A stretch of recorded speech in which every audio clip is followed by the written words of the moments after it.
Yun oh, ano kaya ang lasa nito kapag na ano, naluto na? Ah. So, ito nga pala ang Naaway Islands. Oh. Maliit lang po siya na islands. Napakaganda talaga ng view. Yan oh, kita niyo yung sa kabila. Ayan. Negros po yan. Tsaka yun yung bulkan ng Canlaon. Ayan oh. Oh. Yan. So, nandito nga pala ako sa tabi ng dagat and meron akong nakita. Kinakain namin to, nilalagyan ng suka, ang kamatis. Manguha ako nito kasi dadalhin ko sa bahay. Yan. Ang tawag nga pala sa amin dito is gulaman. Yan. Oh, ayan, napakadami. Dadalhin ko to pa uwi sa bahay. Sumama nga pala ako dito para, ayun, personal na makapagpasalamat sa nagsagip ng aming angkla. Angkla ng aming pump boat. Ara, oh. Grabe oh. Pero oh. Basta kinakain to sa amin. Ewan ko lang sa inyo. Ito pa guys, wait. Ay, napakadami sa kamay ko. Ay pala. So, ito na po yung dadalhin ko pa uwi.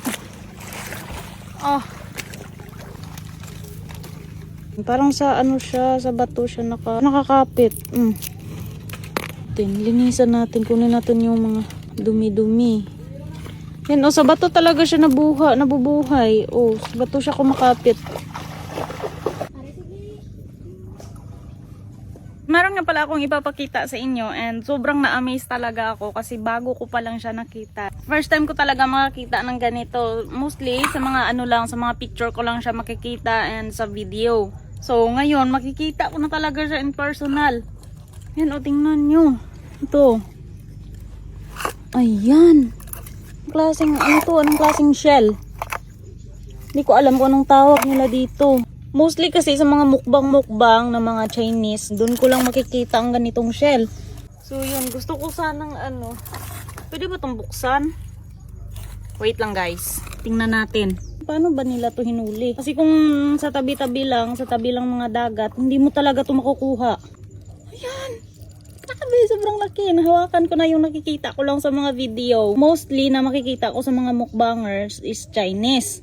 So, ganito yung minumukbang nila. And never ko pa talaga to nakita in personal kasi wala namang ganitong shell sa tabi ng dagat. Ewan ko lang, baka sa pinakamalalim na part ng dagat to makukuha. Paano kaya pag minukbang to?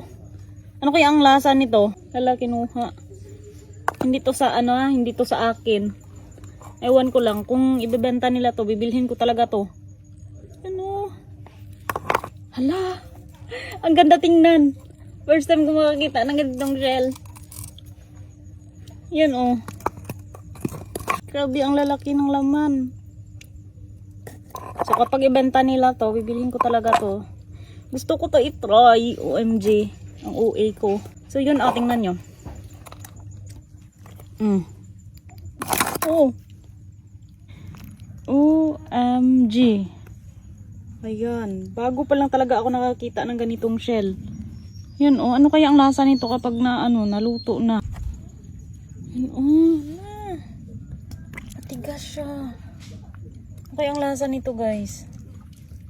Sarap kaya to. So hanggang dito na lang muna. Maraming salamat po ulit sa patuloy niyong pagsusuporta at sa walang sawang panonood ng aming mga videos. Mag-ingat po kayo palagi at God bless po sa inyong lahat.